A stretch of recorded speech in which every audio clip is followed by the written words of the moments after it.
The mystery surrounding Lake Titicaca and the ancient ruins of punku has baffled historians and archaeologists for hundreds of years. Located over 12,500 feet above sea level high in the Andes Mountains, there appears to be evidence of a highly advanced civilization that could be as many as 15,000 years old. A civilization that might have built a port city that was once at sea level before a major cataclysm wiped it and its inhabitants off the face of the earth. Here's what we know.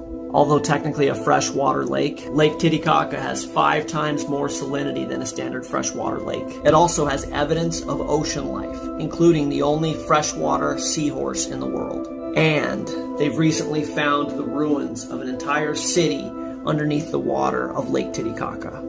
Now we go 15 miles away to the ruins of punku, built by a highly advanced ancient civilization. Some archaeologists believe that the ruins could be 12 or 15,000 years old. And in addition to stonework that no one understands how it was made, there's evidence that punku was a port city with docks for a bunch of boats at 12,000 feet. Lastly, this city was destroyed by some kind of major cataclysm. Is a clue to what could explain all of this that in 1549, when the Spanish came across this area, they asked the local people the origins of these ruins, and they said that it came from a long time ago and that the original inhabitants were destroyed by a great flood. A flood. We are potentially looking at geologic, archaeologic, and biologic evidence that validates the story of Atlantis and the great worldwide flood.